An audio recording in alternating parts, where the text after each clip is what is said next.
Good morning, everyone. Welcome to the session today. Today is our first session. I'm going to give you the demo. What are the course content that we're going to discuss? And the very first thing what I will do is like today, how to create a free tier account in the GCP. That is what is the agenda today. And first, I will also tell you what is the course content that we are going to discuss in our session. Okay, so all the things related to the course content, and after that I will tell you how to create a free tier account in the GCP. First, let us understand what is a Google Cloud Platform, guys. Okay,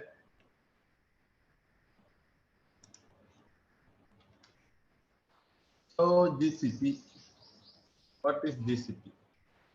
Okay, so we are seeing nowadays cloud platforms become very famous because cloud platforms are mainly responsible for the cloud computing. Okay, so all the computation required for the data engineering or Kubernetes or application development, everything will be taken care by the cloud platform itself. Likewise, in the Google Cloud Platform is one of the leading cloud provider like AWS and Azure. So it is also providing you the cloud computing services. Okay. If we have to say what are the services that the GCP is providing, okay, in terms of a data engineering, you can look at the databases that it is providing, and also big data tools, big data processing tools, so many other. So these are the things that the Google Cloud provides. For example, there is a compute engines, Kubernetes engines, app engines, like with cloud functions, serverless platforms, fully managed services. Okay, so all of these things that the Google Cloud platform is providing for us. Okay. In our session, what we are going to discuss this, let me open a OneNote where I'll tell you what is the course content that we are going to discuss in our session and a later point of time. So if you guys have any questions, I will we will spend the time to discuss discuss if you guys have any questions. And let me tell you what is the course content first. So here is the course content, guys. So as we already know, as I mentioned, Google Cloud Platform is providing a pool of cloud computing services such as Google Storage and database services, as well as big data services. Okay. Here also you can see Google Big Data Services. Okay. So in our session,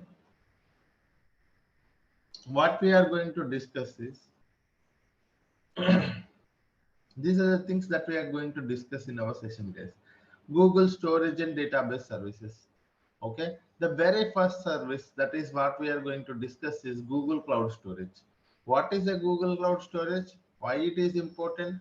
What kind of a tool it is? What kind of a data it is going to store? All the things related to the Google Cloud Storage. And not only that, very important things about is like security aspect, because Google Cloud is one of the scalable and secured platform. So when you say secure platform, how do you make sure that it is secure? So with the help of the access control, with the help of the retention policies, with the help of the bucket access. So all of these things we are going to discuss. And after that, we are going to look at the cloud SQL. Okay. For that one, let me actually open my pen.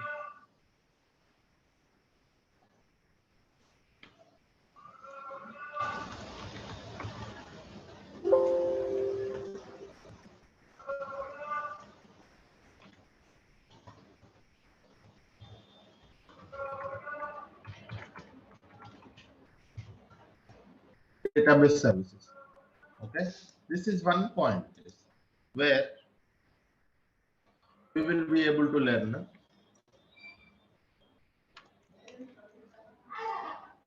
storage and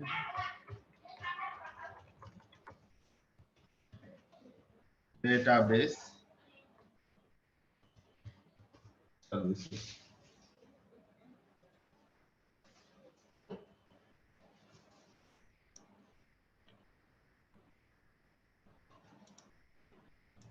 Okay, in this one, we are going to first see Google Cloud Storage. Yes, Google Cloud Storage is acting as a data lake in the GCP. So we are going to learn all the concepts related to the GCP. So it is acting as a data lake. So we will learn what is a data lake, why it is a Google Cloud Storage is having a considered as a data lake here, how much amount of data we can store in the Google Cloud Storage, all of those things we will see. Okay, and we will see practically how to create a bucket and how to upload objects and how to work with the Google Cloud Storage with from the Cloud Shell or Linux commands. So all of those things we will see, guys. And one more thing. So this is a storage perspective. What about the database perspective? So for the RDBMS solutions, RDBMS, we have Cloud SQL and Cloud Spanner, guys. So we have two services which are considered as the RDBMS solutions, Cloud SQL as well as Cloud Spanner. What is this Cloud SQL, guys? Cloud SQL is a one of the fully managed services provided by the GCP for running the MySQL database, MySQL engines, as well as PostgreSQL engines, as well as SQL Server.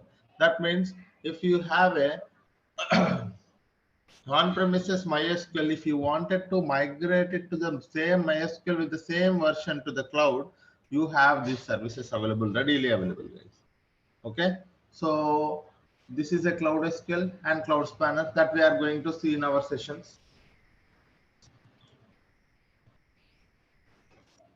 Instead, I would say here like this.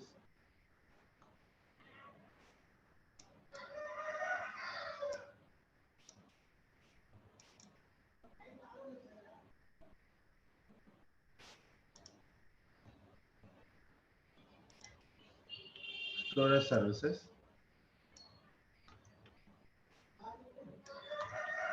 We have here RDBMS. In RDBMS, we have first one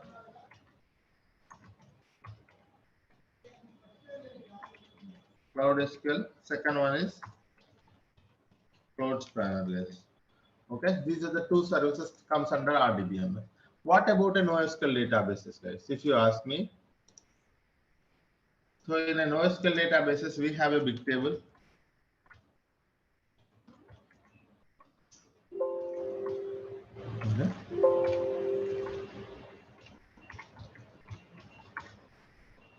NoSQL databases.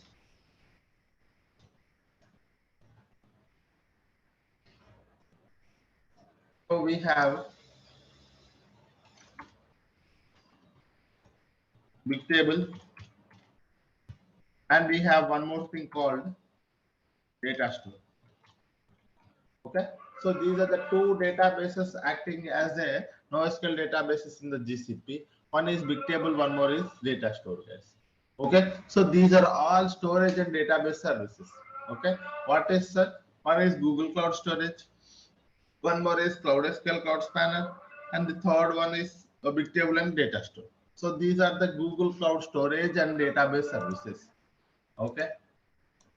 So what about the other big data tools that we are learning, sir? If you ask me, the big data tools that we are learning here is because we do get the data from a multiple data sources, right? We do get the data from multiple data sources. Once the data from a multiple data sources we are going to first send it to the storage layer or a data lake or a staging layer. Once we have the data in the staging layer, we wanted to send the data to where, guys? We wanted to send the data to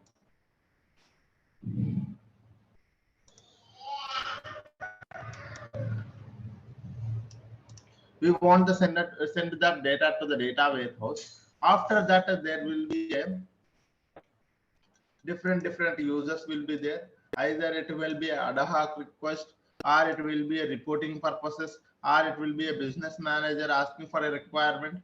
So there will be different requirements. So based on those requirements, we are going to create some insight tables on the data warehouse those will be used for the reporting purposes, or those will be used for the decision making purpose.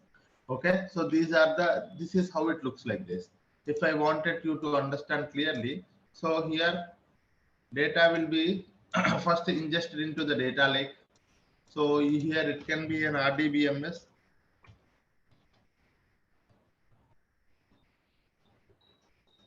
It can be a web server on an application. It can be a web server or an application, guys. Or it can be a CSV file from an application, or IoT data from an IoT application. So you get a data from a multiple data sources. You try to ingest the data into the data lake. So this is your data lake, guys. You try to ingest the data into the data lake, and once you have the data in the data lake, you try to first send the data to the where, guys. You try to process the data and send it to the data warehouse. Okay, what you are doing, guys, here you are trying to process the data.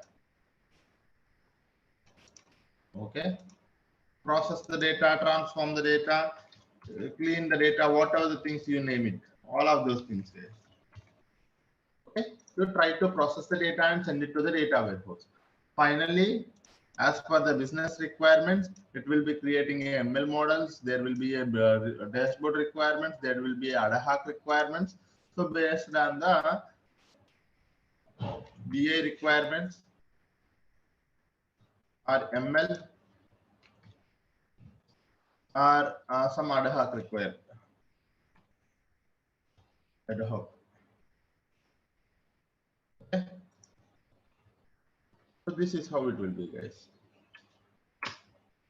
Okay, so this is what is the typical architecture of a data world, guys. A data engineering, in a data engineering, what we will do in a high level, if you want you to understand, this is what we do, guys.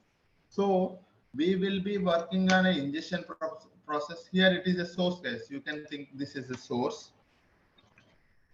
Okay, from source to the staging or a data lake. People call it as a storage layer. Okay, and here we are going to do what, guys? Ingestion, right? Ingestion are collecting the data, and what we are doing is we are doing process. What we are doing in a data warehouse, we are trying to analyze the data, transform or analyze, right? Transform, finally analyze. Analysis. So this is what I am calling, what you know, guys. This is what is mean by a data life cycle. In a data life cycle, you're gonna get the data from a source. You do the ingestion into a storage layer, and you do processing on top of it to clean the data, prepare the data. You do some transformations on top of it, and you try to analyze the data to improve your business. So this is what is called as a data life cycle. In a data life cycle, ingesting the data, collecting or ingesting the data, and storing the data, processing or transforming the data, finally analysis, or you can also say dashboards, report creation. You can also say report creation, reporting. Okay, reporting. Okay, so this is what is the typical life cycle, data life cycle, guys. In a data life cycle, this from the source to the finally reporting, that is where your destination is, right? You are going to create some dashboards, or you have a table that you can do directly do the analysis, or you ingest the data and finally store it in a one, instead of a storage layer, you can just mention it as a storage base, storing, data storing. Okay.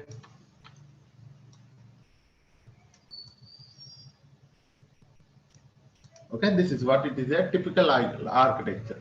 In this one, what you are doing, you are having a data sources from here, and you are ingesting into the data lake, and from the data lake to the data warehouse.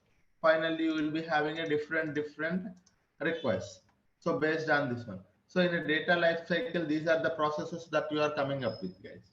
In this one, you see, you are having a source, sorry.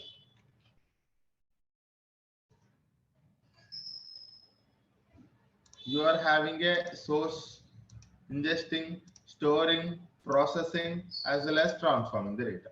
So this is what is a typical architecture. It will be real. This architecture is very helpful for you to understand the data engineering, guys. But here, what are the RDBMS? So, okay, sir, this is a data engineering life cycle. But you tell me, what are the RDBMS technologies that we are going to learn in our sessions? If you ask me that question, okay. So here I have mentioned here RDBMS, Cloud SQL and Cloud Spanner. Sometimes it can be a non-RDBMS as well, nothing but a NoSQL databases as well. That can be a big table or a data store. Okay. Sir, for ingestion purpose, what are the tools that we are using, sir? There are plenty of the tools for the ingestion purpose. People are using the PubSub, people are using the Kafka connector. We are going to learn the PubSub, guys. Okay. What about the data lake, sir? As a data lake, we are learning the Google Cloud Storage, guys. Okay. What is the data lake, sir? In GCP, we are learning the Google Cloud Storage that is acting as a data lake. Okay. And after that, we wanted to do some processing on top of it, right? This is also very important step, guys. This is not the very simple step. Processing. What are the processing tools that we are going to learn in our session? If you ask me, I want to mention those points here. Okay. Data processing services. Data processing services, that first thing we are going to learn is data proc for Hadoop and Spark environment. Data flow for Apache Beam with Apache Beam programming model. Data fusion for creating a data pipelines without writing any code. One more is Cloud Composer, nothing but Airflow environment, managed Airflow instance, guys. For creating a DAGs. It is a workflow orchestration tool where you create a DAGs with the help of the Python coding, guys. Very important tool. Okay. You're going to look at the PubSub. And so these are the data processing systems that you are going to learn in our session, guys. Okay. So this is what I call as a data processing tool. Data processing tools in GCP. Okay. So if you wanted to process the data, okay, you can use these many tools. According to your requirements, sir, if I wanted to work with the data, if I wanted to work with the Hadoop environment and Spark environment, then you go for the data proc. If you wanted to work with a serverless platform and Apache Beam programming model, then you go for the data flow. You don't wanted to create a data pipe. You wanted to create a data pipeline, but you don't wanted to write any code. You wanted to create a pipeline and do the transformations without writing any code. That's where you have to go for the data fusion, guys. And one more thing, you have a plenty of workflows with you and you wanted to manage all the workflows, schedule them, manage them. And even if something goes wrong also, if you wanted to take care of the fixing the problems, issues, you can look at the logs, all of those things. If you wanted to have, you can go to the Cloud Composer, that is the Airflow manager instance where you will be able to have plenty of options available. You can schedule the pipelines, you can monitor the pipelines, you can create the DAGs, you can do anything in there. And one more thing is a PubSub is an big data ingestion tool where you will be able to streaming data ingestion tool where you will be able to create a topic and subscription for each and every application where you wanted to get the data. So a message will be pushed to the topic and via subscription data will be reached to the final application. So this is what is the data processing tools, guys. Okay. And after that,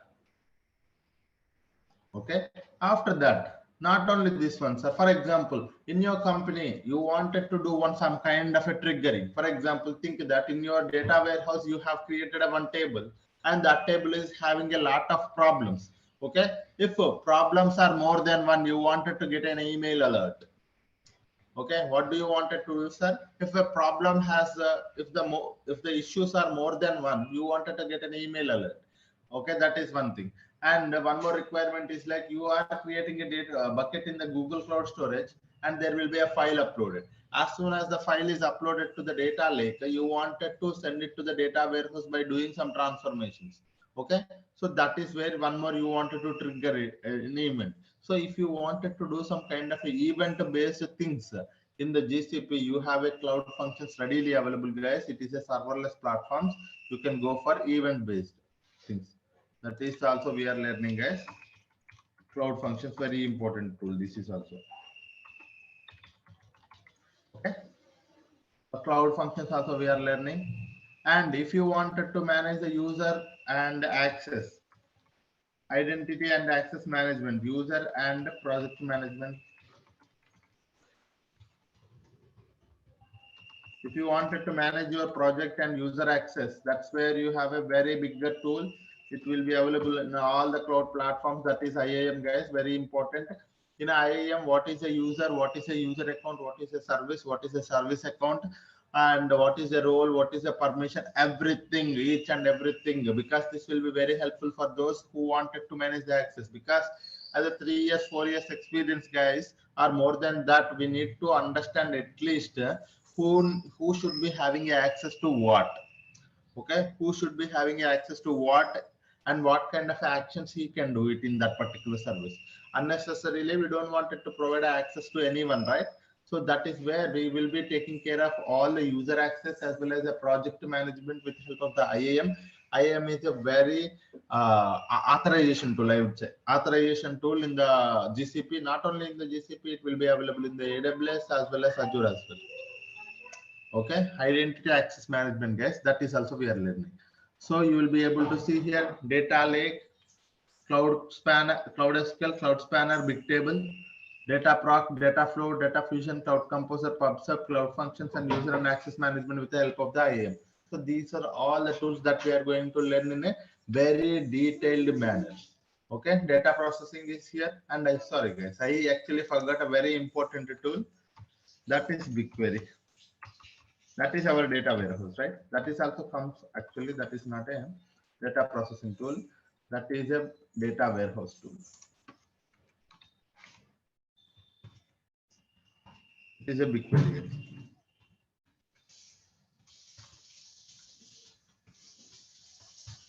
Okay, BigQuery. Okay, what is a BigQuery, guys? BigQuery is a modern data warehouse. It is acting as a data warehouse in the GCP.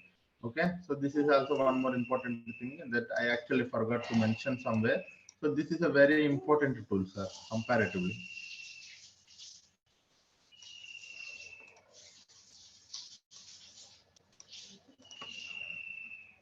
Okay, so this is all about the data warehouse. And if you wanted to connect it to the data warehouse and do some BI activities, we have a data studio and data looker, but we are not just focusing on those data visualization part, but at the end of the session, how people are connecting it to the data warehouse and doing some dashboards on top of our data, how and how it will be helpful for them. So we will see for those things, but it is not too much deeper, guys. This course is only responsible.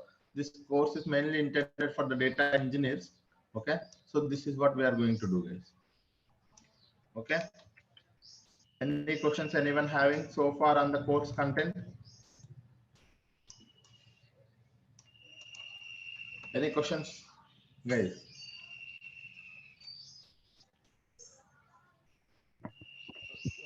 Yeah, hi Sadhul, good morning.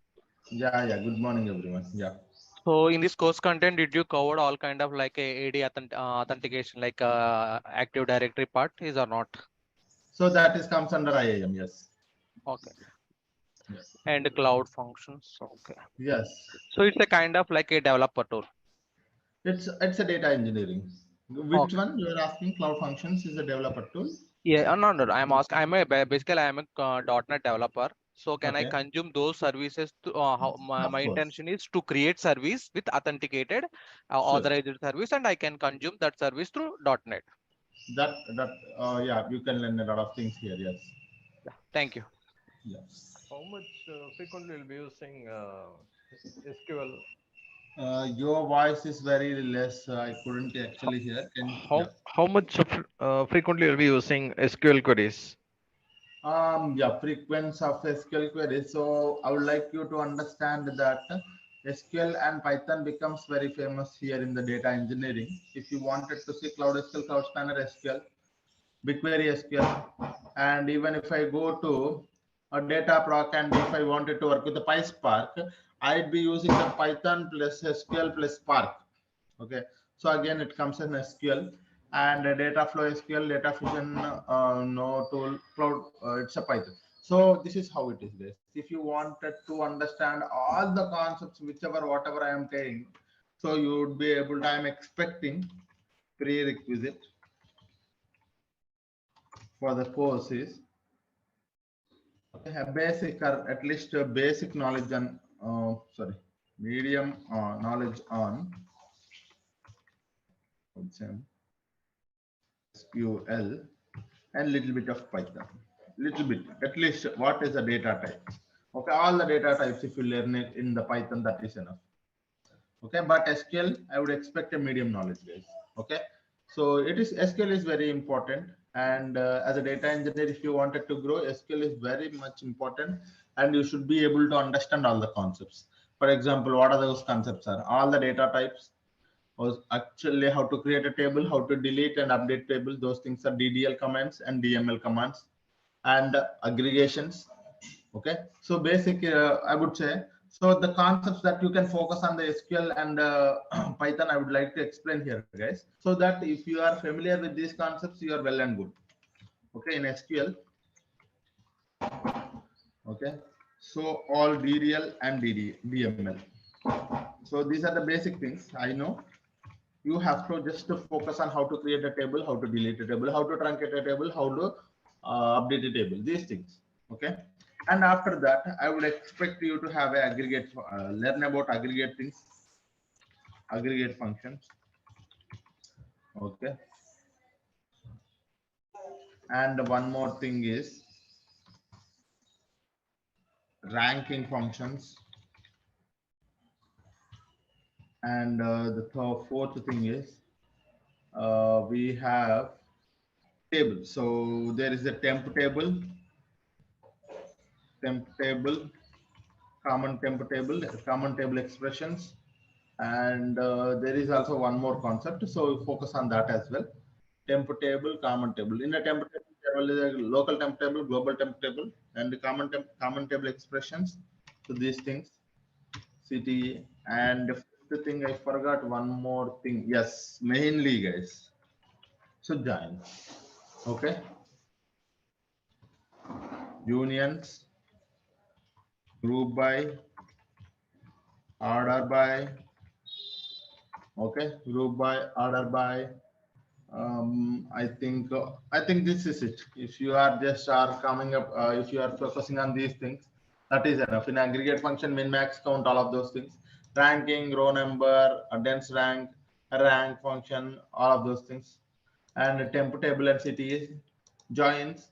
You will be at least inner join, left join, right join. That is enough.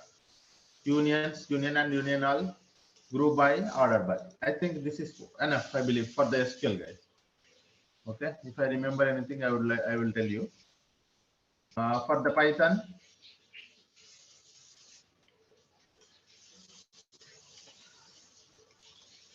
the Python, I would expect you to have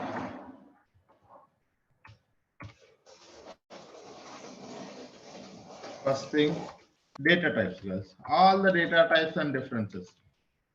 Very important thing. It actually takes a lot of time to understand these data types. And okay, then the very next thing is like aggregate functions. How do you do it in the aggregate function? Okay, if you get a time, look at the map and reduce. And if you still get a time, just focus on pandas framework. In a pandas, look at the data frame concept, how to create a data frame concept. That's it. Okay, if you are just focusing on these things, that is enough, I believe. Okay, all the data types, aggregate functions, map and reduce, pandas, data frame concept, if you get it.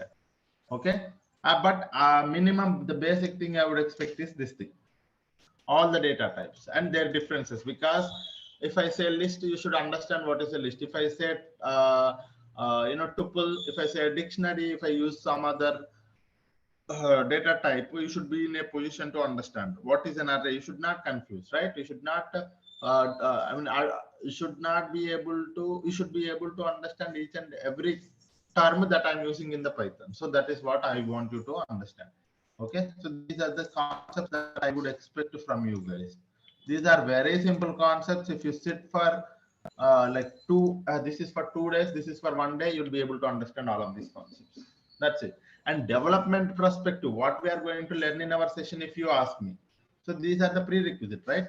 Sir, what I would be expecting, what kind of a development knowledge that I'm expecting from this course, if you ask me, you can expect, I would directly mention here itself, you can expect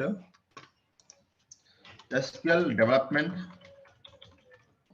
knowledge, and one more is PySpark development. Okay, these are the two things that we are focusing on. Okay, so sometimes we are also using the Python, so Python also you can do. Okay, so this is what it is. So I will also tell you how you can actually go for the Java also. So that is also fine. Sometimes one of the code or two of the codes I will also include the Java, but that is more for you to understand. Okay, this code, the code will also be there in the Java. But the thing is, like, our main focus is on SQL and Python for the data engineering, guys, because it will be really helpful for you if you wanted to grow your career in a data scientist level or a machine learning mode. Because as a data engineer, if you work for the next 2-3 years, you will be able to easily enter into the data scientist roles, or you can also go for the machine learning roles, because it is actually one another linked, guys. Okay, so this is what is a prerequisite that I would expect from you guys. Okay, this is the thing that I would if you wanted to, sir, what are the concepts that I have to go for before coming to attending these sessions? What are the sessions? What are the things that I have to recapitulate? If you ask me, these are the things you recapitulate, guys. Okay, go for recap. And we will be learning SQL development, Python, PySpark, all of these things. No worries, because SQL will be used in most places. Python will also be used in most places. Okay, so that is one more thing. And we will also be looking at different formats, guys, CSV, Parquet, and big data formats. So I will also be telling you what are the difference between the big data formats. So because in the interviews, some people are asking me if you are working on a big data development, so did you work on the Parquet, and what is the main advantage of using the Parquet? Those kind of things also we will discuss in our sessions. That is not a problem. And I think that is enough, guys. If I missed any questions, okay, I think, yeah, roles offered after this course. Like, once I have completed this course, what are the roles I am eligible? If you ask me, you can go for the data engineering roles, you can go for the Google Cloud Platform, and GCP engineer, GCP data engineer, as well as big data developer, PySpark development. You can able to work in the PySpark, because we are not just working in only one area, guys, right?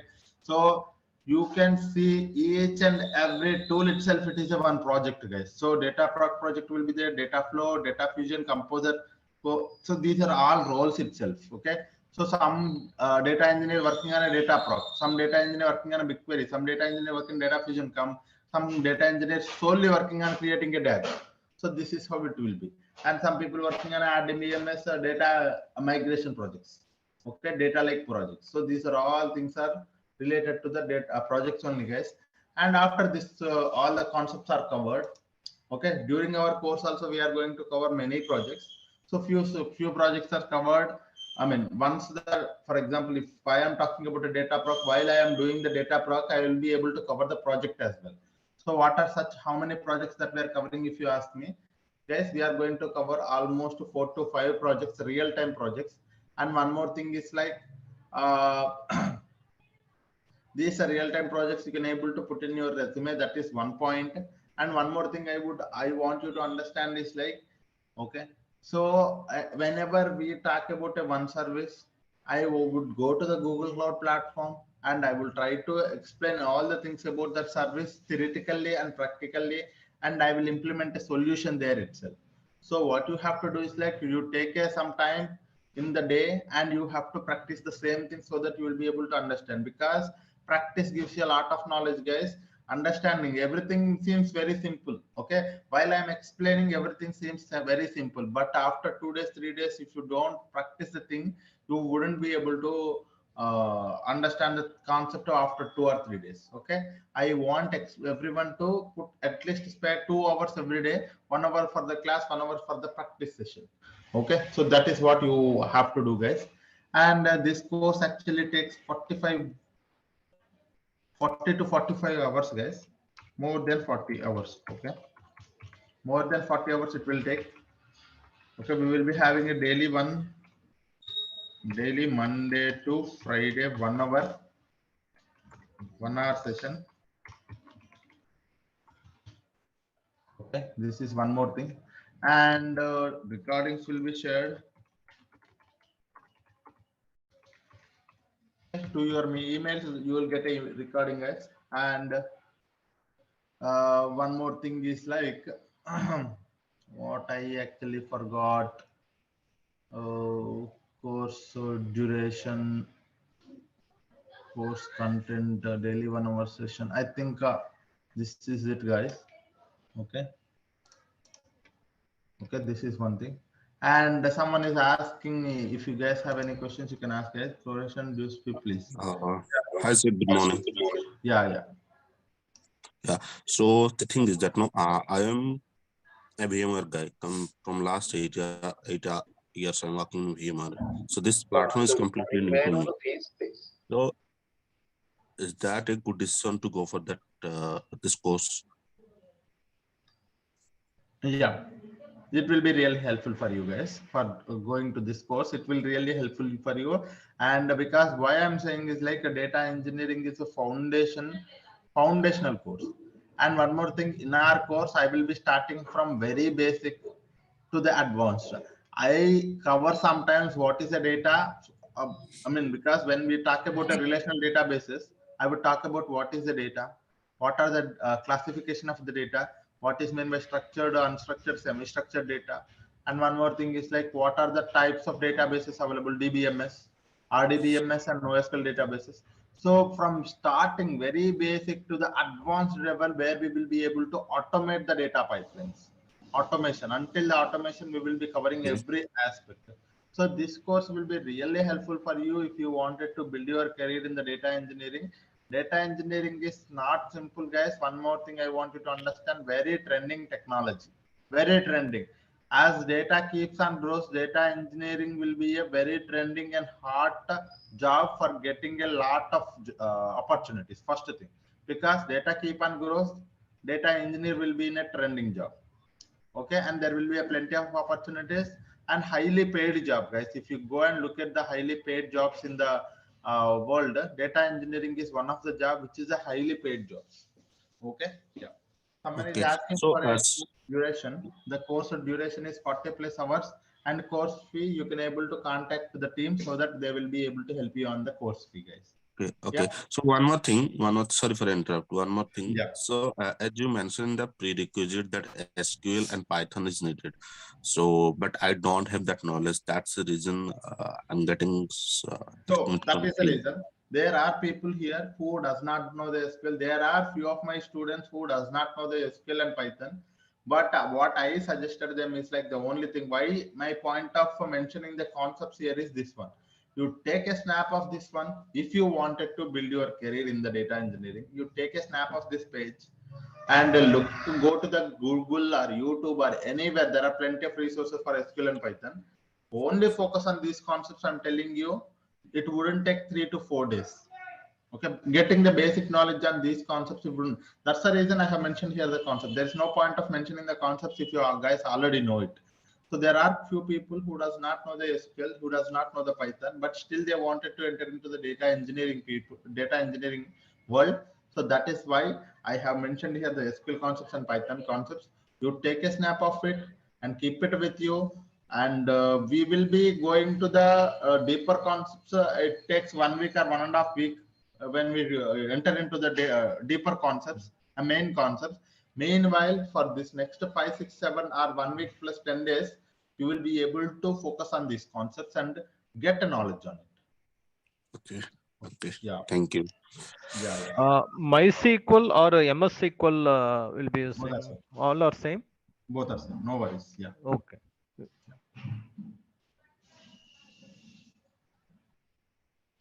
So someone is asking me, I'm planning to make a move in the data engineering. I'm having a 10 years of experience in the Oracle database. How it's helpful for me? I'm telling you, if you are coming from a Oracle database or if you are coming from a, same background like MySQL or a support engineer or whatever the data, if you are working in a data world already, this course will be really helpful for you. You can get a good opportunities. First thing, a lot of hike you can able to expect, guys. A lot of hike you can able to expect. Okay.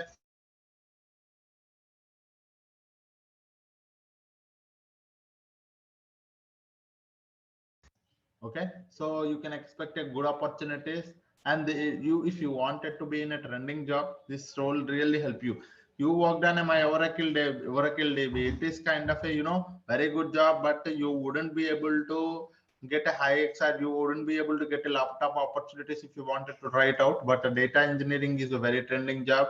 After 10 years, you wanted to again switch a job. It is again very trending. So it will be there for next 10 to 15 years. Data engineering in a very good position, guys. But this is one thing. And what is the course fee and who can help us to let us know? So for the course fee, guys, you can actually go for, okay, um,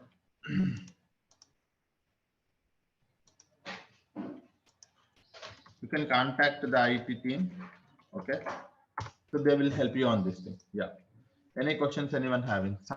Some people, okay, sorry guys, there are plenty of questions in the chat. I would try to explain one by one. Okay.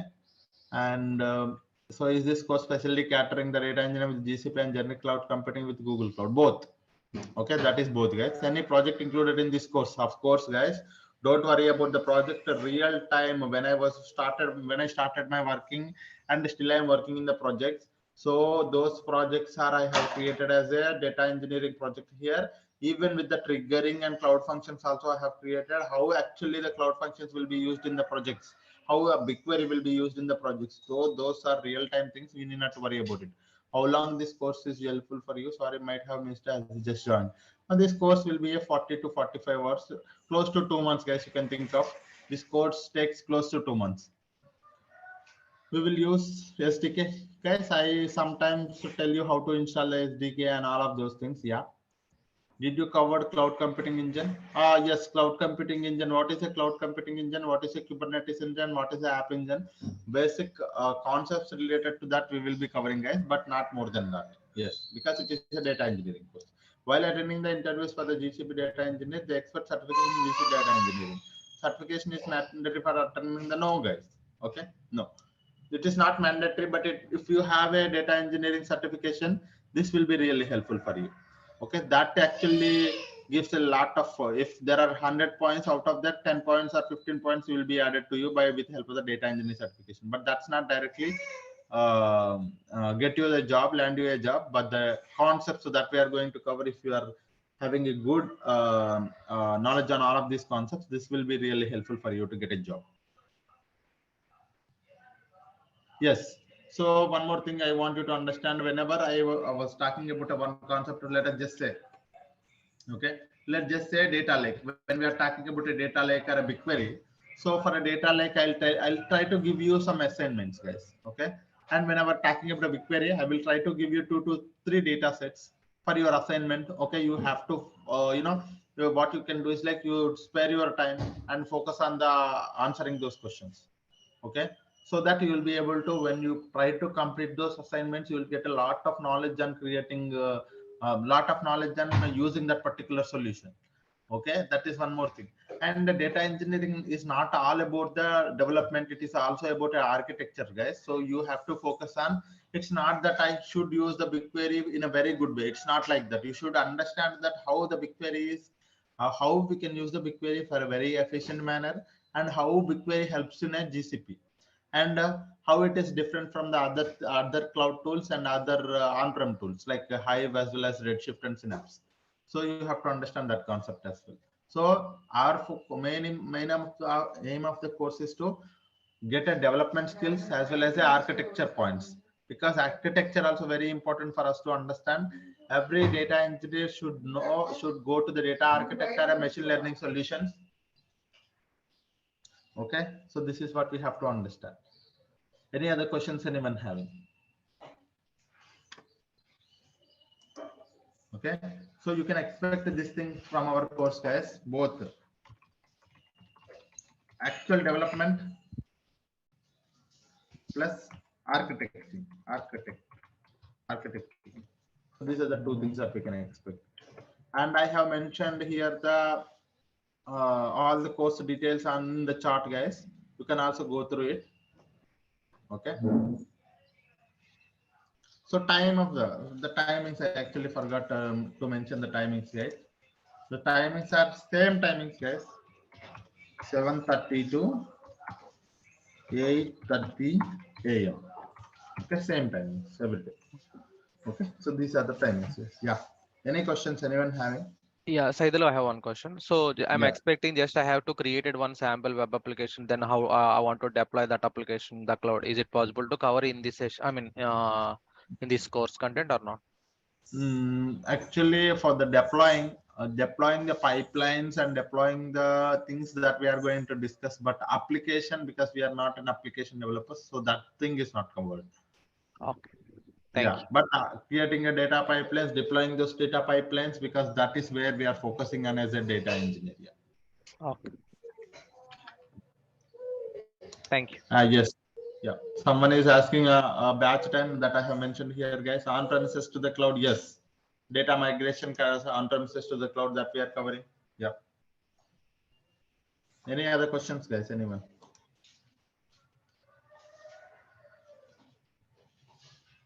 From tomorrow onwards, we will be having a initial classes, guys. Today is a demo class, right? So that's the reason. Yesterday's we had a workshop. Today we are having a demo class, first demo. So in the first demo, I'm telling all the things that we are going to cover in our session.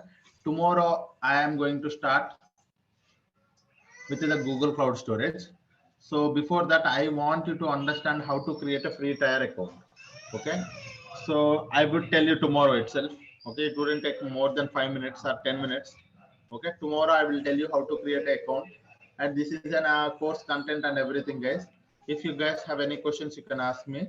Otherwise, if we have time, I will tell you how to create a free tier account today itself. Yeah.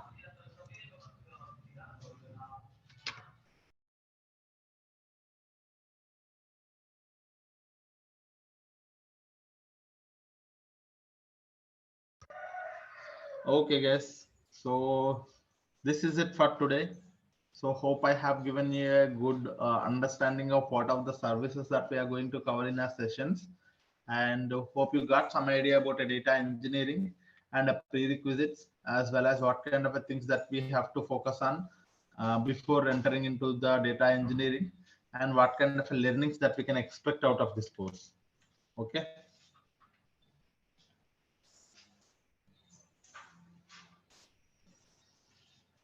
Okay.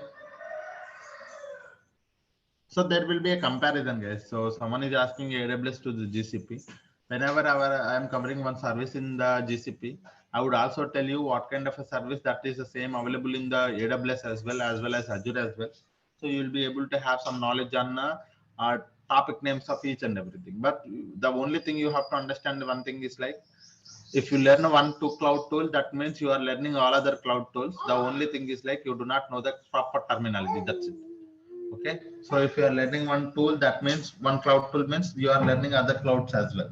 Okay, so don't think that if I learn what could be a thing, that if I go to the company, if they're asking me to work on AWS, it's the same thing. You need not worry about it. The technology is same. The only thing is like a platform is different. That's it. Okay, any GCP support job roles.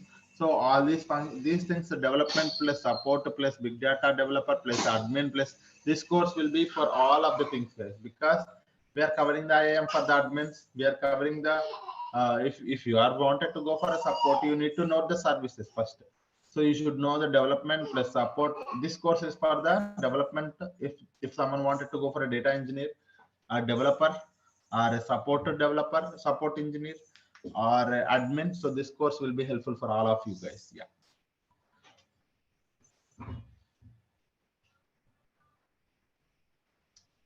Okay, guys. Any questions? Okay, guys. Thank you all. Okay, it's so it's almost 8:30. So I'll be here for next 2 minutes. If you guys have any questions, you can ask me. Otherwise, we can wind up the session. Tomorrow, with a very fresh mind, with a very positively, we are going to start our sessions with the Google Cloud Storage. So come up with a very fresh brain, sir, so that you will be able to learn and explore a lot of things in the GCP. This is not just a topic that we are going to explore. We are going to enhance, what I would say, we are going to acknowledge the development, how the Google Cloud platform has designed all of these tools, how these tools are going to helpful in our day-to-day activities. And one more thing is like these technologies are very good, and we will be able to work with any kind of data. So from tomorrow onwards, we are going to learn a lot of new things. Okay, keep your brain open for learning all of these things. Come up with a very fresh brain so that we will be able to see a very new and trending technologies. Okay, guys. Yeah. Thank you all. Thank you. Yeah. Thank you. Thank you, guys. Thank you. Have a great day. Thank you. Will you be sharing today's recording? Yes, you will get a mail for today's recording, guys. Don't worry on that. Yeah. Yeah. Thank you all. Have a great day.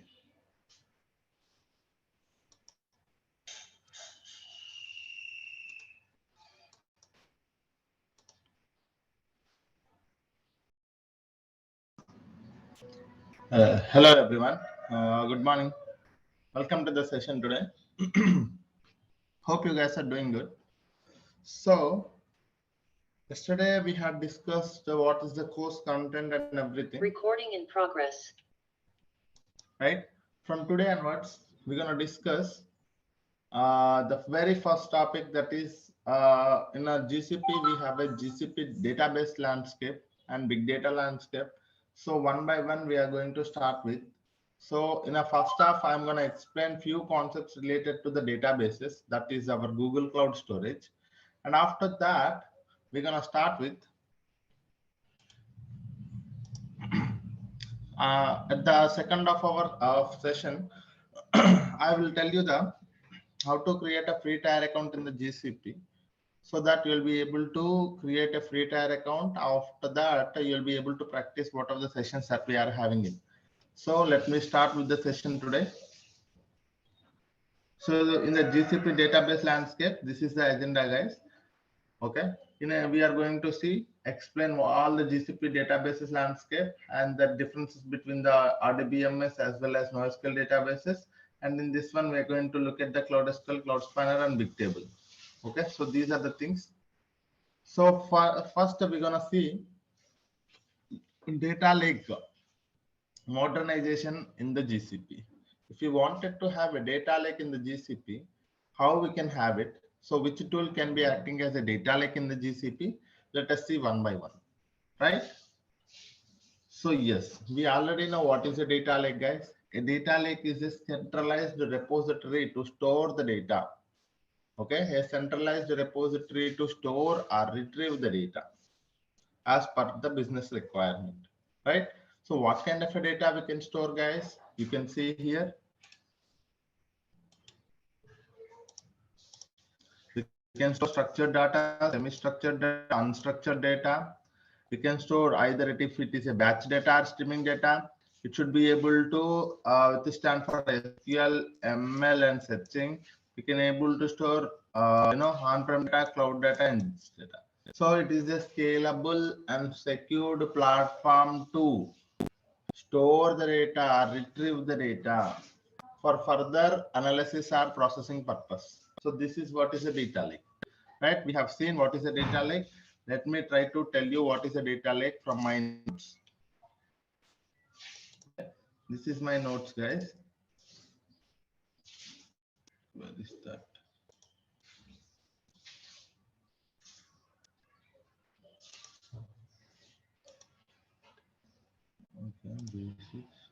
Yeah. So this is what it is, a data lake. I hope you guys can see my screen clearly. Okay. So usually you get a data from a multiple data sources. So in a data lake, the data lake should be withstand to store any amount of data that is coming from a multiple data sources, and it should not restrict any data format. It should allow any data format to be stored, any amount of data to be stored, and it should be scalable platform and also secured platform. Okay, so that is what is a data lake. A data lake is a centralized repository to store or retrieve the data. And what kind of a data we can store, guys? Any kind of a data we can store here. Okay, and do we have any restriction on the number of files that we can store here? No, there is no restriction on the number of files that we can store in the data lake. Okay, and it is a scalable and secured platform, right? So this is what is the definition of a data lake. Now let us see data lakes using a GCS. In a Google Cloud platform, we have Google Cloud Storage is acting as a data lake. What is that? Let us see now. Okay, so this is Google Cloud Storage is as a data lake in the GCP. So what is a Google Cloud Storage, guys? So let me go to the paint and try to explain you guys one by one.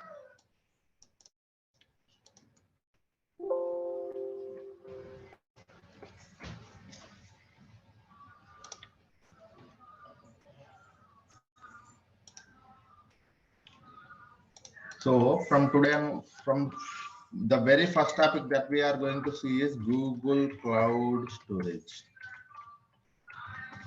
What is a Google Cloud Storage? Let us see first.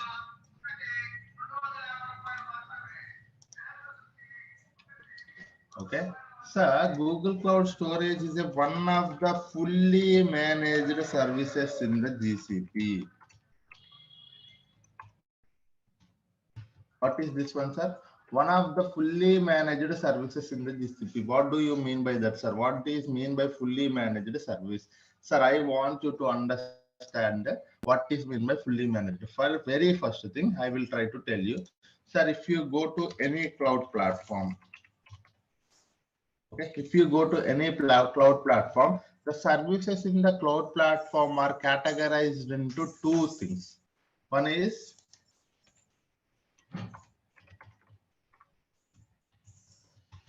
managed instance,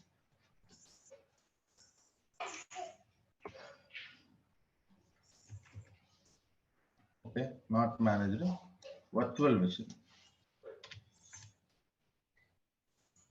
Second one is managed instance, and third one is serverless. Okay, sir, VM based. People call it as a VM based. Okay, these are the three categories. If you go to any cloud platform, the services in the cloud platform are categorized into three. One is VM based services. One more is managed services or fully managed services, and third one is serverless. What do you mean by that, sir? In a VM based services, okay, for example, look at your laptop. In your laptop, if you wanted to work with any of the Python coding, or if you wanted to develop one application, what do, sir? You manually download one software like Python application, and you will provide some resources to that, and you will try to install that, and after that you go for the application development. What do, sir? Whatever the requirements, whatever the resources, whatever the infrastructure required for your entire application development, you as a person taking care of it, taking considering from the laptop itself. So you need a laptop. That laptop needs to have some kind of resources, and that laptop will have its own configuration. And on top of that, you will again download an application and install on top of your laptop, and again you try to develop an application. Likewise, in a VM based, an entire virtual machine will be given to you, so that an entire virtual machine will be given to you. 1 minute, guys. Sorry, I'm getting a call. 1 minute.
Sorry guys, I back now.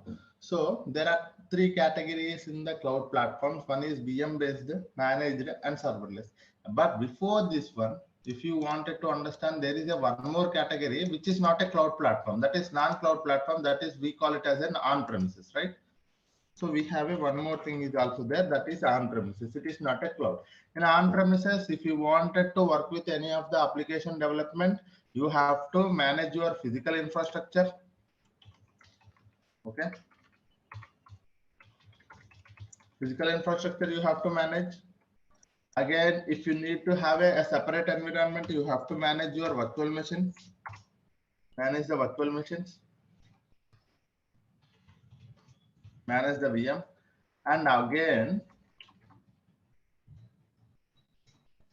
again, if you wanted to work with an application, you have to manage your application. Okay, because you have to download, install, all of those things. Again, you are the person need to develop the solution. Okay, so in a typical architecture, this is the things happening is in any company. If someone wanted to work with the any application development, first thing there will be a resources part. One is infrastructure. So as a person, we have to take care of the physical infrastructure. Again, if we have to have a development environment separated for each application, we need to go for a virtual machines. And again, we have to manage the application configuration. And finally, we can develop the solution on top of the service. So this is what it is. So in an on-premises, you as a person have to manage all of these things. Yes. Okay. In a on-premises, we have to manage all of these things. Okay. But if you go to the cloud platform, what is the main advantage? Let us see one by one. Okay, very important thing, guys. No one will tell this point, but you have to understand, because somewhere you are seeing a VM based services, somewhere you are using a managed services, somewhere you are using a fully managed serverless platforms. So now you will be able to understand the concept of this one. Okay, in a VM based, you need not to manage the physical infrastructure,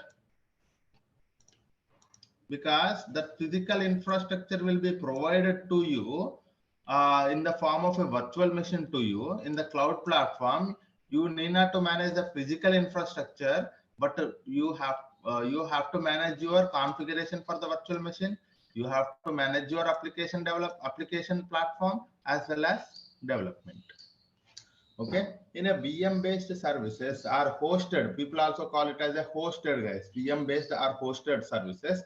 In this one, you need not to manage the infrastructure here, because infrastructure will be provided to you in the form of a virtual machine. And after that, managing the virtual machine, managing the application, and developing a solution is on you.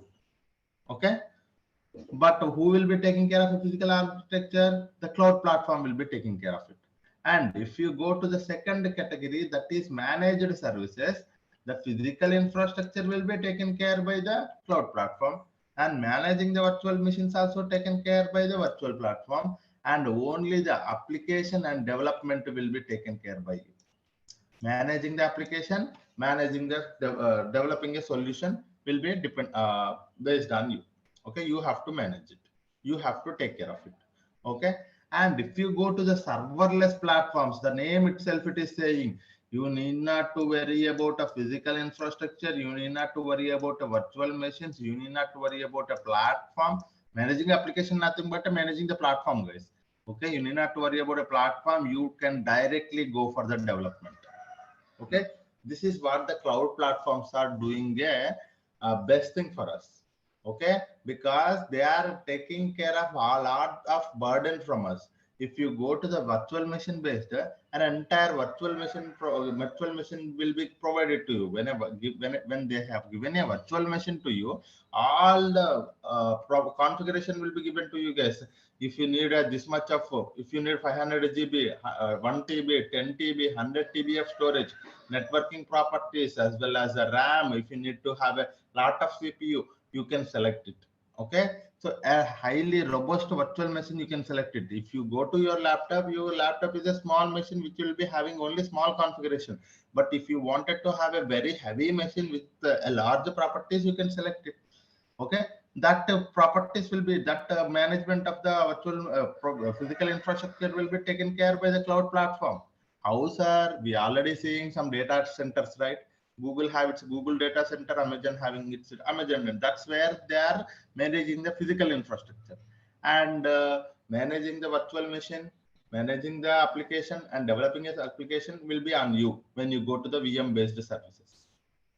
If you go to the managed services, physical infrastructure as well as managing the virtual machine will be taken care by them.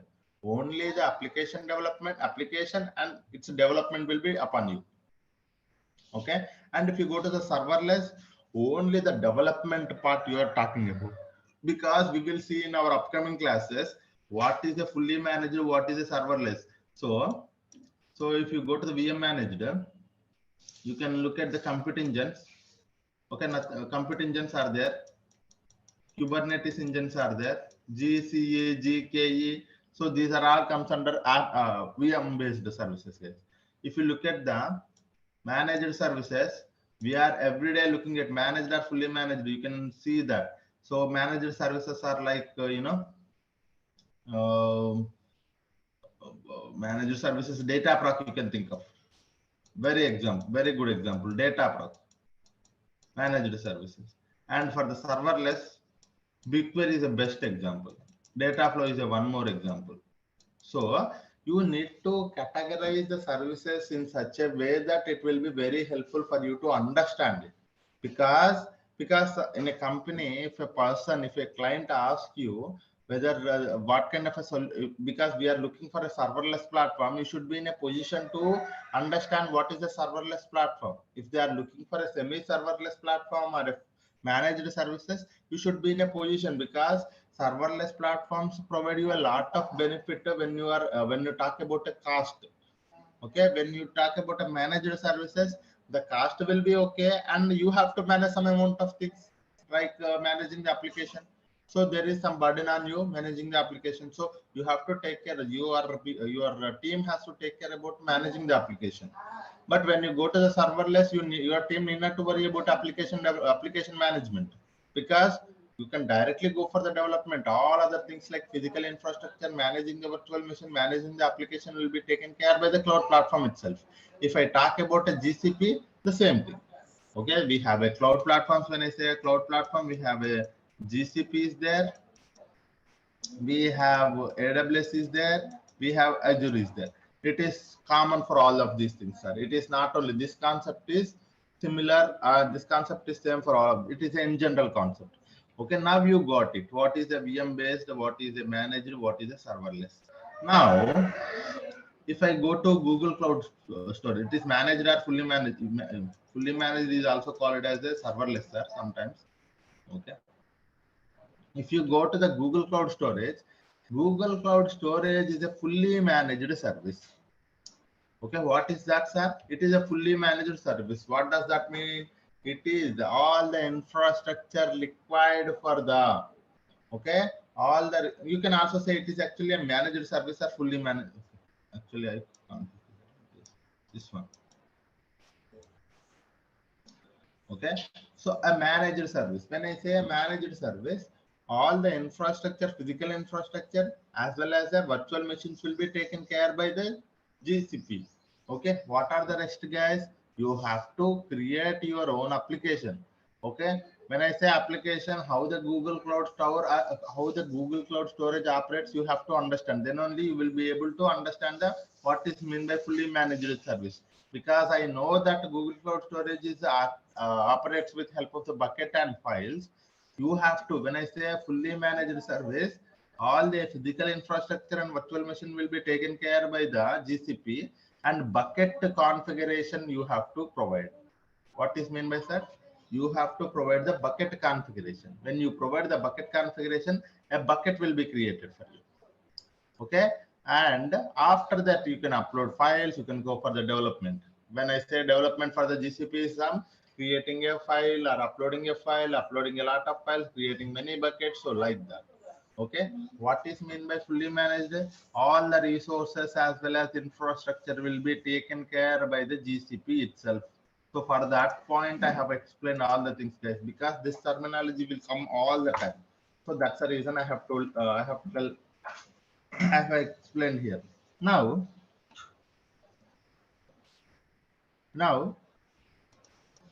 sir, it is now I understand that it is a fully managed services. So the infrastructure will be taken care by the GCP. That is fine. So now tell me what kind of a service that the Google Cloud Storage is.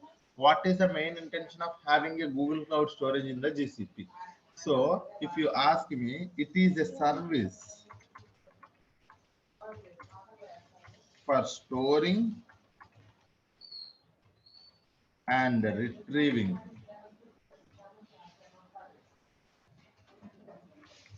the data. Okay, so what kind of a service it is, sir? If you ask me, it is a service for storing and retrieving the data. Sir, what kind of a data I can store here? Sir, what format data I can store here? Sir, how many files I can store here?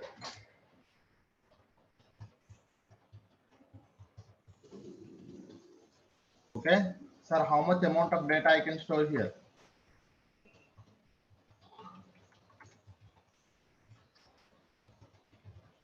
Okay, so sir, it is a fully managed service. It is a service, I would say. It is instead of that, a service for storing and retrieving the data. So when I say talking about storing and retrieving the data, how much data I can store, any amount of data, any number of files, any format data, any kind of a data, we can able to store in the GCS, guys. Okay. So this is what is the main intention. What is the purpose of a Google Cloud Storage? If you ask me, it is a storage and retrieving tool. You can store any amount of data, any number of files, and if you wanted and need to have if you wanted to have the data to be retrieved at some point of time, you can also retrieve this data. Okay. So this is what it is. And one more thing. So how the Google Cloud Storage operates? Okay, sir, it is a fully managed, that is fine, and the purpose of the service is also fine, but how it operates? Okay, how it operates? Sir, it operates via bucket and files.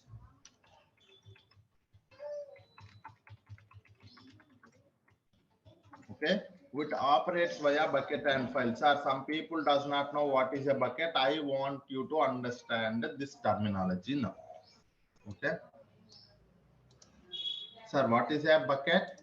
Sir, a bucket is a container. The terminology is this one, sir. Bucket is nothing but a container, or some, if you does not know what is a container also, you can think of your folder. Okay, a container is not, a bucket is nothing but a container, and terminology for the object is nothing but a file of any format. Okay, so this is what is the terminology, sir. Now you will understand. So in a Google Cloud Storage, we are storing something and we are retrieving the something. So how the Google Cloud Storage operates? Sir, in a Google Cloud Storage, it operates via bucket and objects. I should mention here objects, not files, because the terminology is an object. Okay, it operates via bucket and objects. Okay, what is a bucket? A container or a folder. What is an object? A file of any format. So what does that mean, sir? If it is operating via bucket and object, do I have to create a bucket to store the objects? Yes. So you have to create, we have to create to store the objects. Okay, we have to create a bucket. We have to create a bucket. So any number of buckets you can create it, any number of files you can upload it to one bucket. So this is what is it. This is how the Google Cloud Storage operates, guys. Okay, how the Google Cloud Storage operates, sir? A Google Cloud Storage operates via bucket and objects. So in the terminology, what is a bucket, sir? A bucket is nothing but a container, and an object is a file of any format.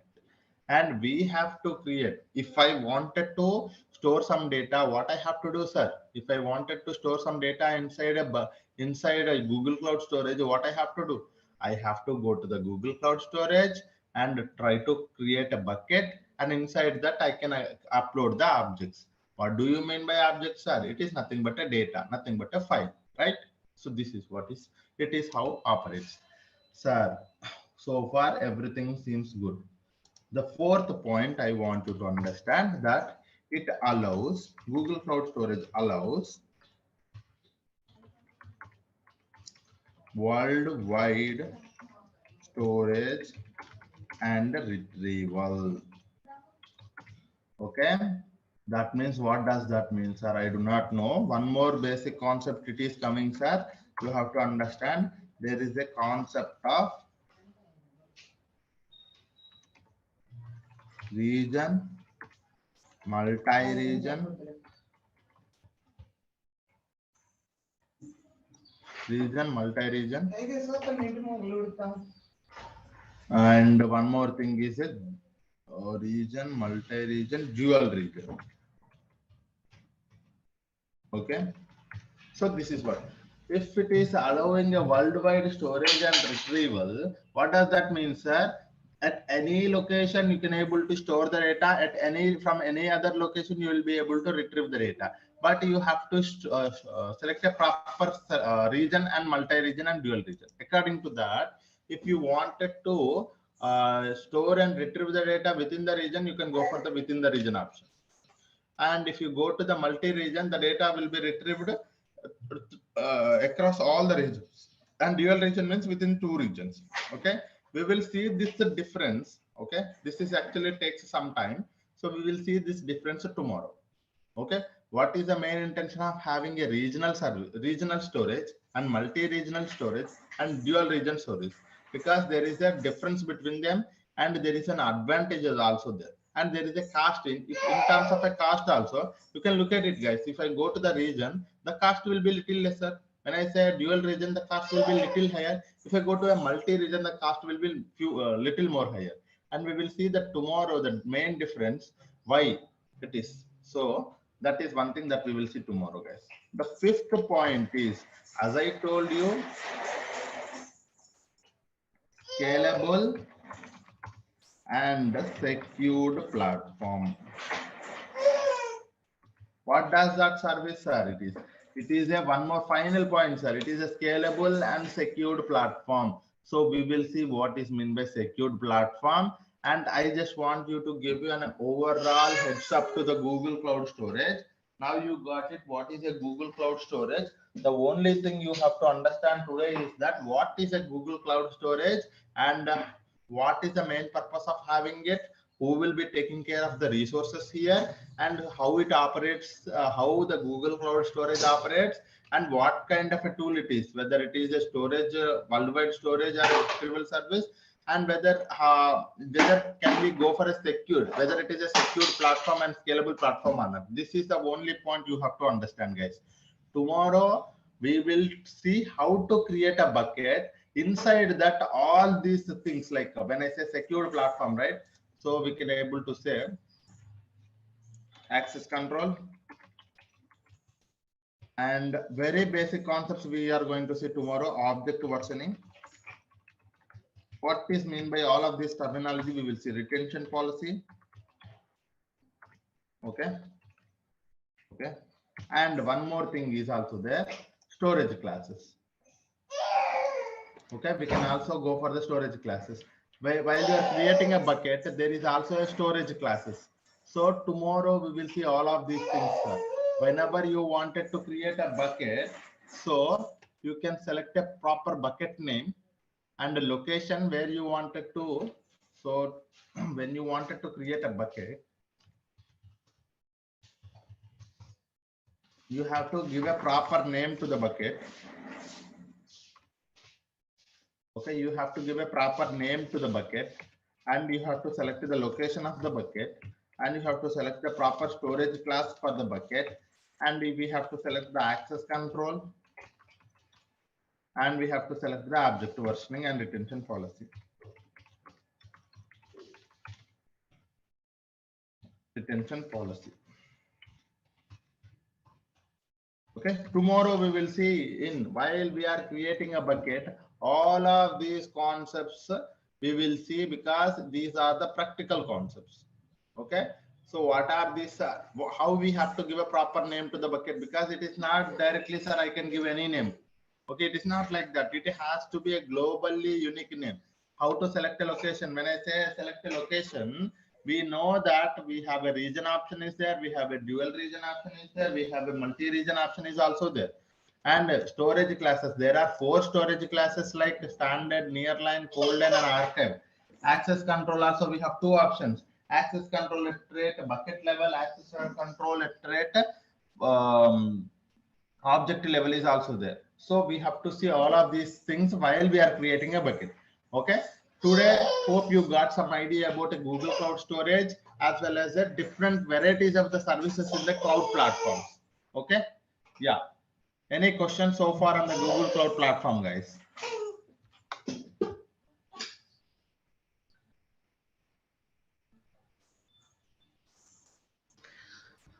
If we created a storage in a region type, after that we can change to multi-region or dual region after uploading the files in region. No, that's one. So there are few properties that you can change it. There are few properties once the bucket is created, you cannot change it. Okay. So that is, I have actually properly documented that. Tomorrow, I think we will see. Okay. What is a bucket and how to create a bucket. So bucket configuration. See, when you look at the bucket configuration here the location, you see for the location, this is, we have selected a US West 1 and it is not editable. Okay, so when you create a bucket, you cannot, once you have selected a proper location to that bucket, you cannot later edit it. If you wanted to edit it, you just have to delete your entire bucket and you have to create your bucket with that particular location. Okay, that location is a region, multi-region, dual region as per your question, right? But there are few things, as you selected a storage class standard as well as access control fine grained, so labels if you wanted to add. So these are the editable properties. Okay, so this is a metadata of the bucket. There will be a metadata for the object will also be there, guys. There are 2 things: metadata about object, metadata about bucket. So in a metadata about bucket, you will be able to understand which properties can be changeable even after the bucket is created, and which properties cannot be able to change later after the creation of the bucket. Okay, so as we talking about, once a location is selected, location type region is selected, you cannot change it later. Hope I have answered your question. Yeah. So one question. Yeah. So in terms of suppose we create a bucket and we have it in one region, and suppose we don't want to delete that bucket, we just want to replicate that bucket and keep a duplicate of that, and with added functionality in terms of adding location as well. So can we do that? Yes. So this is for, it's a one scenario that what you wanted to do is like you have 2 buckets, right? It's 2 buckets, right? It's not only 1 bucket, right? So as I told you, because I'll tell you why I said 2 buckets, because when you wanted to create a bucket, the name of the bucket is globally unique name. Okay, you cannot give a same name to the 2 buckets. First thing. Okay, so when you give it 2 names, that means if they are two buckets, right? So what do you wanted to do is like, whenever I upload a one file to one bucket, you wanted to have that same file in one more bucket also, because you wanted to copy the data. So that kind of scenarios that we can see in our upcoming topics, because I have such kind of scenarios we can easily have with help of the cloud functions. I will create a one cloud function code. That cloud function code will be doing is like, it is a serverless platform. In the backend, what it will do, it will try to copy whatever the data that you are uploading to the one bucket, and it will copy it to the one more bucket, so that whenever you do that activity, it will be backend, it will be doing this activity as well, so that there is a copy of your data. Okay. Okay, got it. Yeah, this can be done. Yes, we will be having such kind of scenarios, plenty of practical scenarios we are seeing, And I want you to, if you are coming across such kind of a scenarios in your company also, you tell me, we will implement that solution.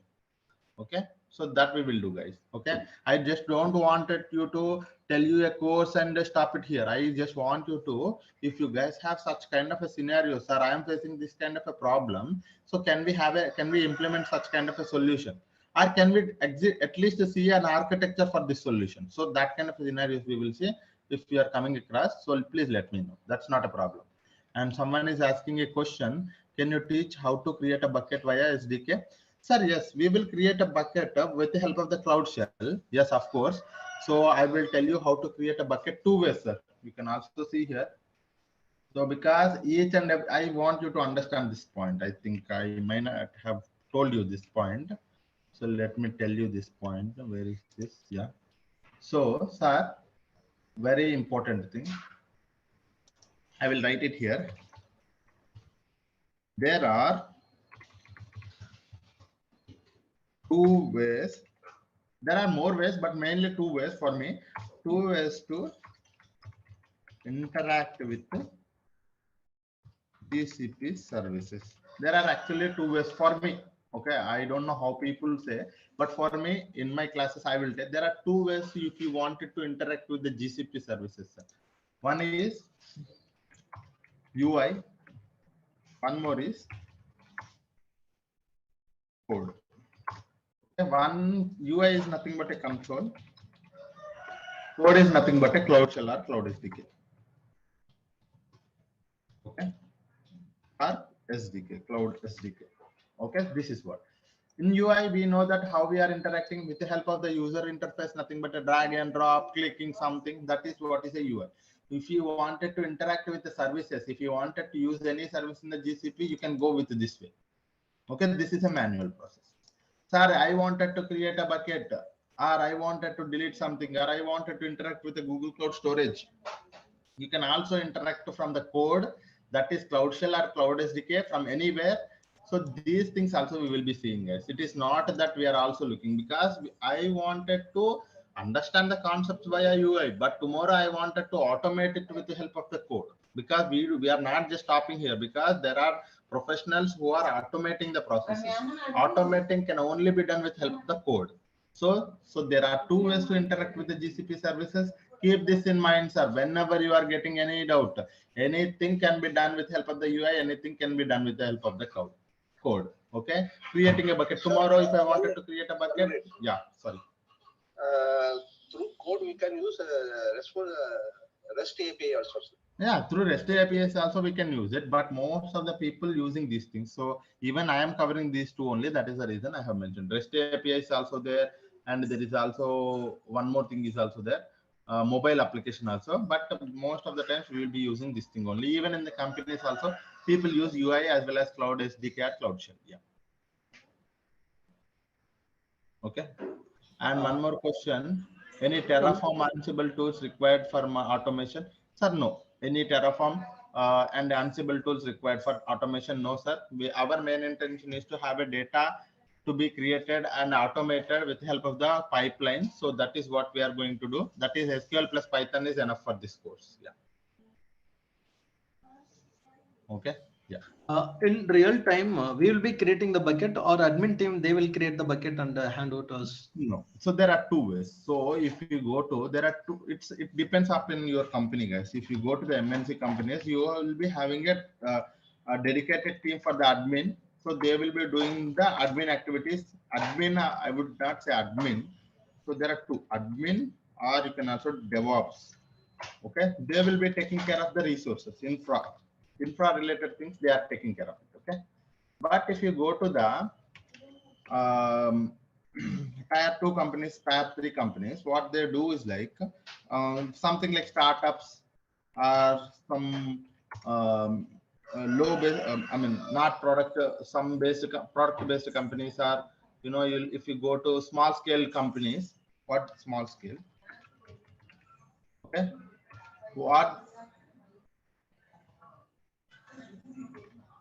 what they do is like they will provide an entire, because it is a small startup company, and you have to do everything on your own. In that case, you will be getting a chance to work on the UI. You will be getting a chance to creating a bucket, anything. You yourself have to work with the admin activities as well. That means IAM, all of those things, and permissions, roles. You yourself have to create a bucket. But when you are going to the MNC companies, most of the times they will not providing you access to do that. But there is an environment called sandbox. In that sandbox, you can do anything.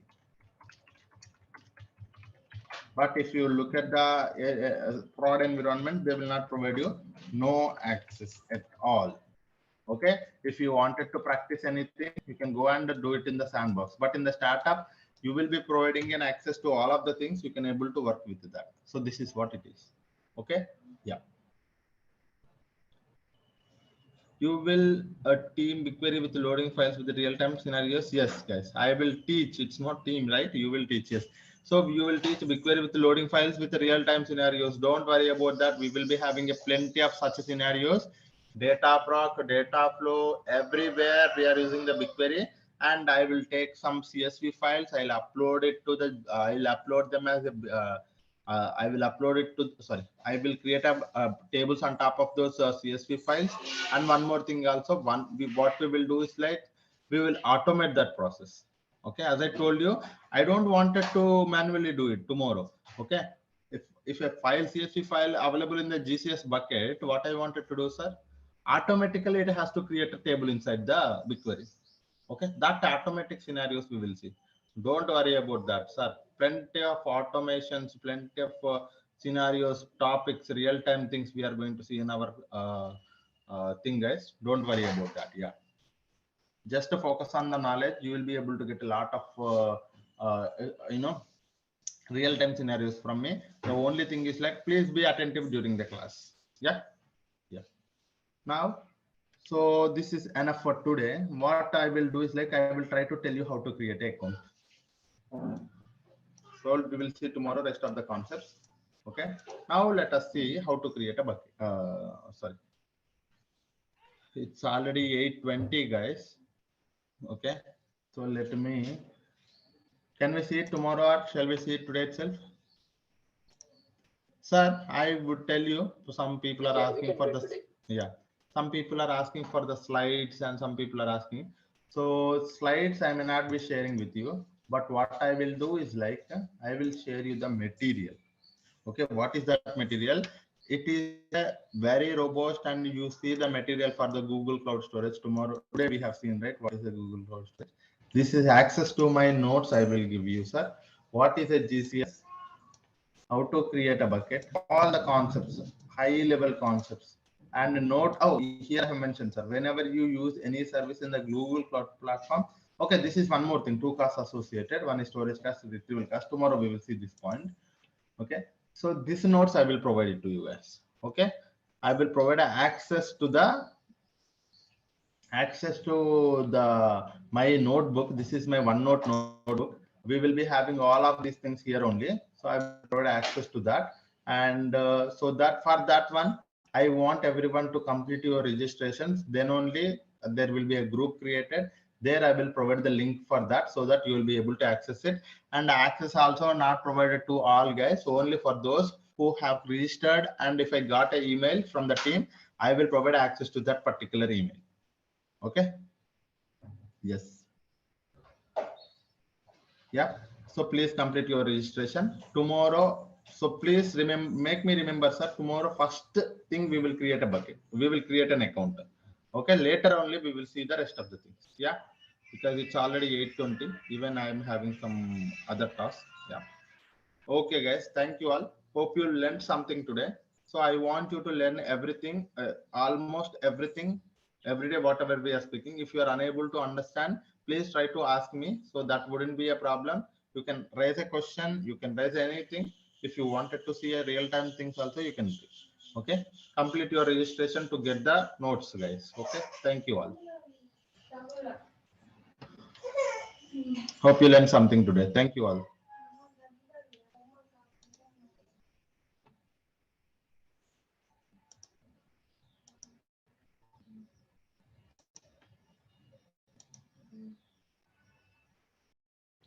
Hello guys, very good morning everyone.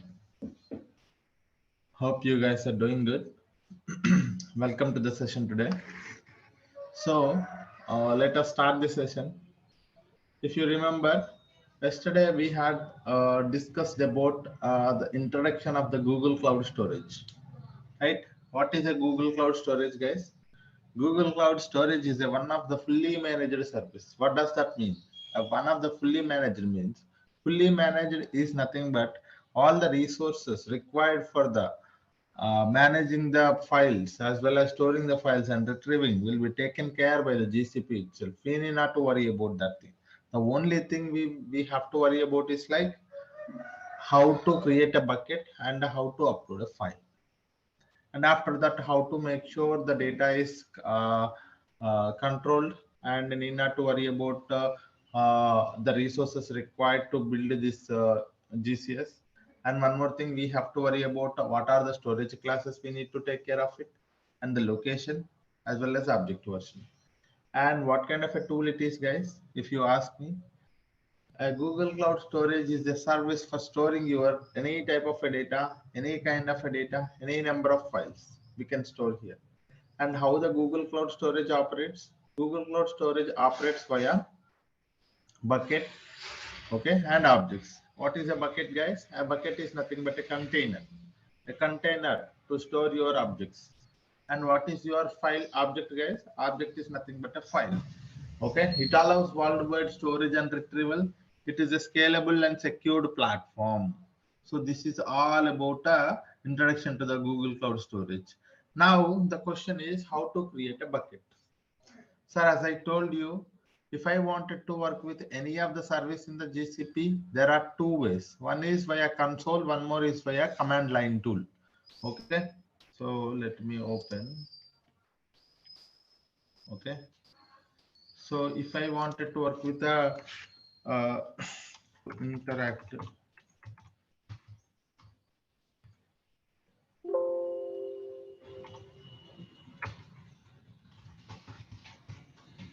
to interact with GCP, how many ways we can interact with the GCP? Guys, there are plenty of ways. There is APIs, there are many things, but mainly as a developer, as a data engineer, we are going to work with, we are going to focus on two things. Okay, that is, one is user interface, that is what we call as a console.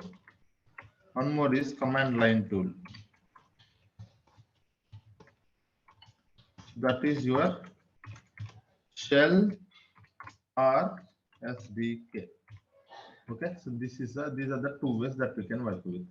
Now the question is how to create a bucket from the console. That is one thing, and also how to create a bucket from the command line tool. So these are the two things that we will see, guys. Okay, so now let us see. Let me go to the console and tell you how to create a bucket and how to interact with the, and while creating a bucket, what are the things that we have to take care, one by one we will see. And likewise, how to create a bucket from the command line tool. That means with the help of the commands, with the help of the Linux commands, how to create a bucket also we will see. Okay, all of these things one by one we will see. Okay, for that one, let me go to my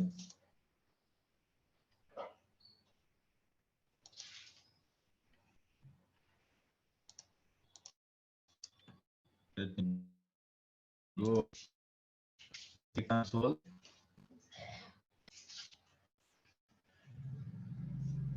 Okay, login in. I am logging into my console, guys. Google Cloud.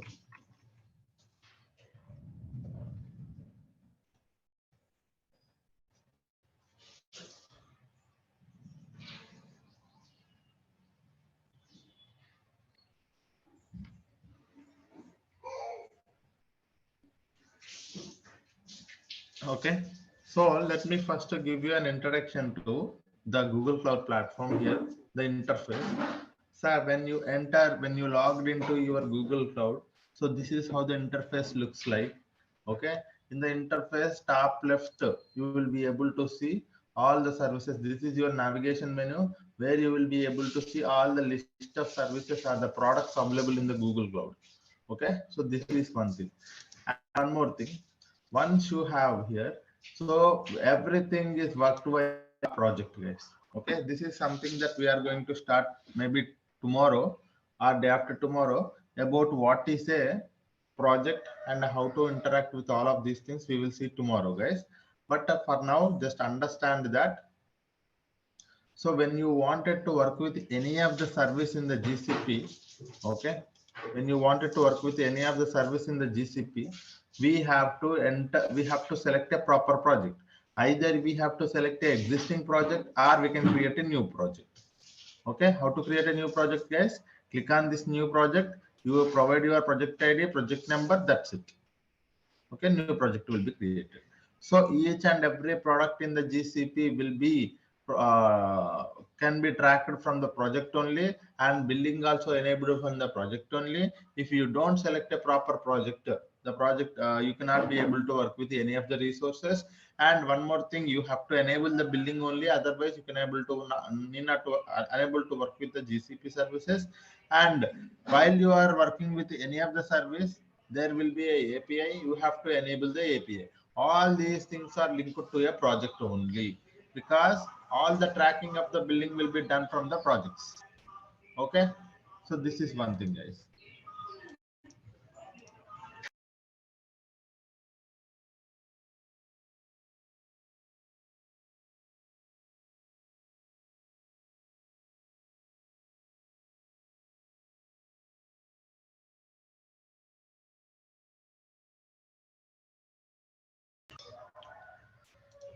Okay, now once you have here, sir, if you wanted to work with any of the service in the GCP, either you can go to the left navigation menu, select that service. Like if you are working with the Google Cloud Storage, you can select here. No, you wanted to directly select it, you can directly search that particular service. You can also select from here. Okay, Google Cloud Storage. And after that, sir, there is a free trial status, how much amount of money that is left in your free trial status and how many days it is, you can able to see from here. Okay, and here this is where you can able to activate your Cloud Shell, sir. If we wanted to work with the Cloud Shell, nothing but a command line tool, where this is where the place you have to go and click on activate the Cloud Shell. When you click on activate the Cloud Shell, one more at the bottom you will be able to see a command line tool will be opened for us. It takes like almost 30 seconds. For the first time it can take 30 to 40 seconds. You see here a Cloud Shell terminal will be opened for us. Okay, so this is a we will see what is actually a Cloud Shell and what kind of a tool it is and how to an introduction to the Cloud Shell also I will tell you guys, but now let us not worry about that. And after that, this is where you will be able to see all the notifications when you create a bucket, when you delete a bucket, when you move something, you will be able to see here. And the settings, you if you wanted to go to the project settings, you can go for from here. And all the if you wanted to add one more account, a sign out account, and you wanted to look at your account details, so from here you will be able to do it. So this is all about the interface of the Google Cloud, guys. In a Google Cloud, you will be able to have a navigation menu for selecting the each and every service, and go to the search box for selecting a proper service. And one more thing is like you can select a proper project here. Either you can select an existing project or create a new project. And here you can go to the project settings as well from here. Okay, and one more thing is like activate Cloud Shell. So you can able to see the Cloud Shell was activated, you will be able to see. So whenever you are working from the console also, the very first thing is like you select a project, right? Likewise, whenever you work from a Cloud Shell also, you select a proper project. Okay, so this project by default the this project is selected. How I know every project is tracked with the help of their project ID, guys. So this is your project ID, arboreal avatar, right? Here you see arboreal avatar. So this is your project ID. And if you wanted to select one more project from the Cloud Shell, so the thing here is like you have to mention this one, Google Cloud config set project, and that project ID you have to mention, so that you will be able to enter one more project. And here from the console you wanted to go to a one more project, you directly click on that one. So like how you are clicking on this one, you click on one more project, that project will be selected. So if you are working in that project, that means all the billing will be enabled to that particular project only. Okay, so this is what is all about the introduction to the GCP console as well as Cloud Shell, guys. And I want you to understand what is a Cloud Shell also now. Okay, I think, do I have somewhere the Cloud Shell information? No.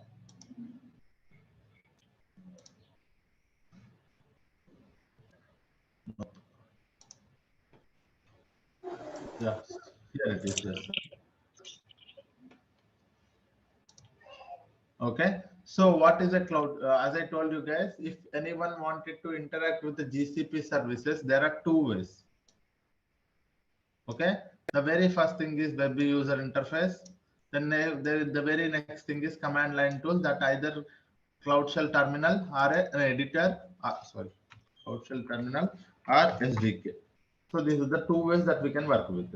And one more thing, what is a Cloud Shell? Because we know that console is a web interface. We know how the web interface works. But what does this Cloud Shell serve? A Cloud Shell is a very small Linux operating system, guys. It is a command line tool. It has a 5 GB storage. Storage size is 5 GB, and it has a language support to SQL, Python, Go, Java, all of these things.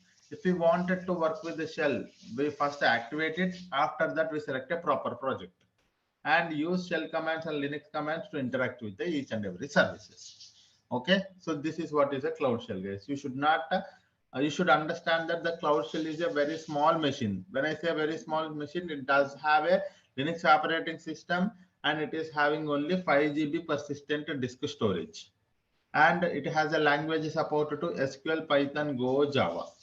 Okay, so whenever you wanted to interact with any of the service from the Cloud Shell, you provide a proper command from the Cloud Shell to interact with that particular service. That commands will be available. I will tell you how to do that, because I have listed here. Okay, one by one we will see. We need not to, hurry. We are not in a hurry, guys. So what we will do, so whenever I interact with any of the services, there are two ways I will tell you. For example, today I am working about a Google Cloud Storage. I will tell how to create a bucket from the console. I will also tell you how to interact with the Cloud Shell, how to interact with the Google Cloud Storage from the Cloud Shell also. Okay, two ways we will see.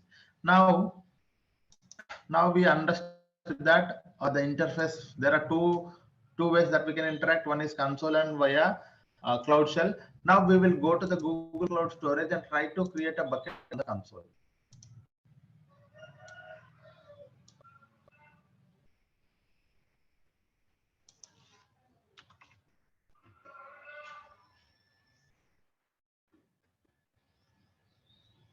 Hello.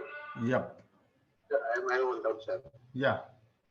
So, what is the difference between this Cloud Shell, which are working with the Linux operating system, you told, no?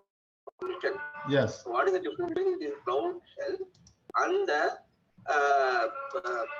SSH? During the computer engine we are creating now, so there we are getting into the SSH. The same stream is getting what different is there?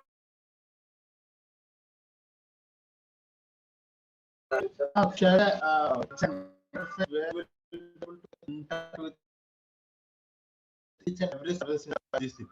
And one more, this SSH terminal is only for that particular virtual machine, right? So you cannot interact with all the GCP services. If you want to interact with that particular virtual machine, what you provide some commands. You wanted to upload some file, you wanted to delete some file, you wanted to see some information, you wanted to access some information, you wanted to provide some permission. So all of those things are related to that particular virtual machine. Okay, there also you will be using a Linux commands, and those commands are also similar. But the thing is, like, it is only specific to that virtual machine. But here, Cloud Shell is a overall service or in general service or a primitive service where you can able to interact with each and every service in the GCP. All the resources, all the permissions, everything can be done from the Cloud Shell as well. So that is the main difference, guys. Okay. Okay, sir. Then what is the purpose of SSH, sir? We can directly interact with what are the comments we are giving in SSH? The same No. command we can So you use. have to understand that one more thing is like if I wanted to interact, because see a virtual machine, as I told you, you have to understand this thing as well. A cloud shell is a small machine. When I mention a small machine, it have only the 5 GB persistent disk storage. And when you go to the virtual machine will be having a lot of storage. Sir, I wanted to move a file from a file of 10 GB to a virtual machine. That I can do, but I cannot load it to the Google Cloud Store Cloud Shell, right? Because it has only 5 GB. When I say 5 GB, you can only store until 4.5 GB of storage only. So it's not possible. But when I say virtual machine, you can able to store any amount of data as per your storage requirements. If you have given a configuration of storage like 500 GB, you can store 500 GB also. You can store 1 TB also. According to your requirement, you create a virtual machine. But it is not, it is just a small machine to interact with this and that, but it is not for running a heavy things. Okay, even you go for a heavy complex things, it will not, it will struck, because it's a very small machine. But SSH terminal is a very it's like your shell commands. Okay, you for example, you have a laptop, right? When you go to a laptop, you have a command line tool, right? That's like your SSH terminal. Okay, that means when you wanted to work with your laptop, you have a your user interface that you go do this and that. But in the command line tool, you have a command CMD. When you enter a command called CMD in your search button, you will be able to open that command line tool. You can also work with from the command line tool from any of the to any of the services. Okay, when you wanted to work with any of the services in your local laptop, so if you wanted to work with this thing, that thing, you can